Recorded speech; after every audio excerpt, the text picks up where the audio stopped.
তো তোমাদের যাদের যাদের সন্তান আছে সবাই তো জানো যে সন্তান যা চায় তাই করতে হয়। তো সবকিছু শুনতে হয়। তবে আলহামদুলিল্লাহ খাবার দাবার দিকে আমার সন্তানদের মাংস খাইলাম, ওগুলো মানে ফ্রাই করবো, মাংস ফ্রাই করবো আর ফ্রেঞ্চ ফ্রাই করবো, এগুলো আছে। তো এরকম খাবার দাবার বিকেলবেলা ভালোই লাগে।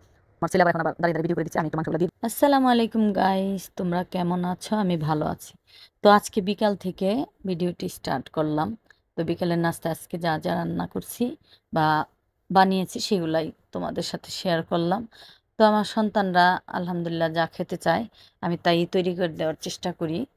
তো ইদানিং একটু বেশি অসুস্থ থাকি, তো তারপরেও সন্তানদের জন্য রান্না করতে হয়, কারণ সন্তানরা হলো পৃথিবীর শ্রেষ্ঠ সম্পদ।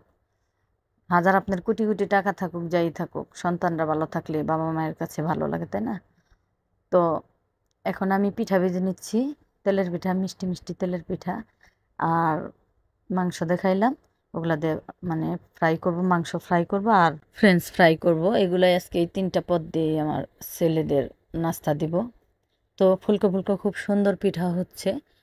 তো এটা কিন্তু ময়দা দিয়ে বানিয়েছি বন্ধুরা। ময়দা দিয়ে গরম কুসুম কুসুম গরম পানি দিয়ে যদি চিনি দিয়ে লবণ দিয়ে ভালো করে অনেকক্ষণ ধরে মাখিয়ে রাখা যায়, তাহলে কিন্তু এরকম ফুলকো ফুলকো পিঠা হয়। তো খেতে একদম খারাপ লাগে না, ভালোই লাগে। তো এখানে পিঠা ভাজার সময় আমার ছোট ছেলে আসছে, তো বলতেছে কি করতেছে আম্মু? তো আমি বললাম যে পিঠা ভাজতেছি। তো সত্যি কথা মানে প্রথমে পিঠাই ভাজতে চেয়েছিলাম, পরে ভাবলাম যে একটা আইটেম দিয়ে কিছু হবে না, পরে আমি আবার মাংস বের করে নিছি। আমার ছোট ছেলে জানে না, তো এরপরে ওকে পরে আবার সারপ্রাইজ দিয়েছিলাম যে ফ্রেঞ্চ ফ্রাই আর চিকেন ফ্রাই করেছি, তখন তো আলহামদুলিল্লাহ অনেক খুশি। তো তোমরা তো দেখতেই পাচ্ছ যে আমি ফুলকো ফুলকো পিঠা ভেজে নিচ্ছি বিকেলবেলা। আর আমার ছেলের বউ বসে রসুন কাটতেছে। ব্লেন্ডার করা রসুন শেষ, তাই ও পেঁয়াজ আর রসুন অল্প করেই কেটে নিচ্ছে। আমার আবার আলহামদুলিল্লাহ কাজের খালা আছে। খালা আবার তার মেয়ের অপারেশনের কথা বলে 2-3 দিন ধরে আসতেছে না। তো আমার ছেলের বউই আর কি এই রসুনটা ব্লেন্ডার করবে। তো এর ভিতর আমার পিঠা ভাজা শেষ। এখন আমি মুরগির মাংস যে ফ্রাই করব ওগুলাই ম্যারিনেট করে নিচ্ছি। আদা, রসুন, মরিচ, হলুদ, ধনিয়া গুঁড়া, লবণ, তারপর সাথে একটু হালকা একটু চিনিও দেবো।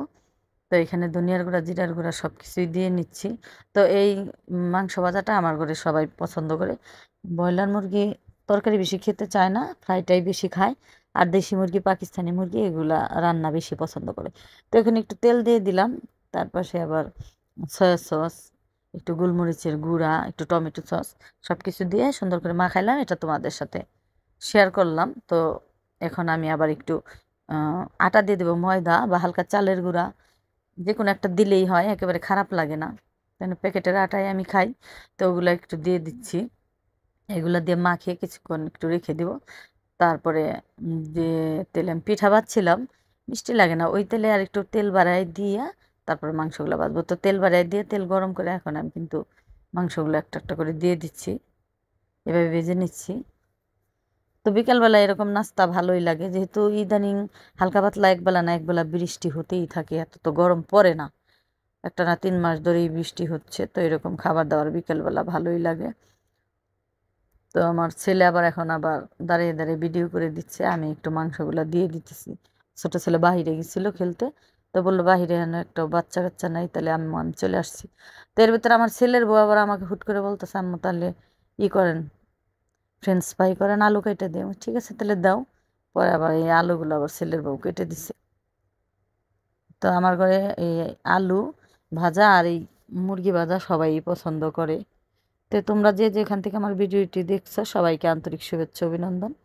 ছোট বোন বড় বোন হিসাবে একটু লাইক দেবা, বেশি ভালো লাগলে একটু সাবস্ক্রাইব করবা। তো ছেলের বউ শাশুড়ি মিলে এগুলা দুজনে মিলেই ভেজে নিয়েছি। তো দেখতে পাচ্ছ এখানে 12টা 13টা পিঠা হয়েছে। এর আগে আমার ছোট ছেলে 2টা অলরেডি খেয়ে নিয়েছে। তো এখন আমরা খাটের মধ্যে সাজিয়ে গুজিয়ে সবাই মিলে খাওয়া দাওয়া করতেছি আর তোমাদের সাথে শেয়ার করলাম। তো তোমাদের যাদের যাদের সন্তান আছে সবাই তো জানো যে সন্তান যা চায় তাই করতে হয়। তো সব ক্ষেত্রে সব কথাই শুনতে হয় না, তবে আলহামদুলিল্লাহ আমি খাবার দাবারের দিকে আমার সন্তানদের আহ, ওরা যা বলে আমি তাই সেটাই করে দেওয়ার চেষ্টা করি। মনে করি যে আজকে খেতে চাইছে, কালকে যদি বেঁচে না থাকে বা আমি বেঁচে না থাকি বলা যায় না। তো তখন তো এটাই সারা জীবন অন্তরে থাকবে। আর এই তো একটা জিনিস, এটা তোমরা চিনো কিনা জানি না, এটা আমার পায়ে ব্যথার একটা মেশিন। দেখো বিকালবেলা কাজ করে ব্যথা করতেছিল পায়ে, এটা দিয়ে কিন্তু অলরেডি আমি শুয়ে রয়েছি। তো এটা তোমাদের সাথে একটু শেয়ার করলাম। এইটা তোমরা কিন্তু অনলাইন থেকে অর্ডার দিয়ে আনতে পারো। Tata, bye bye.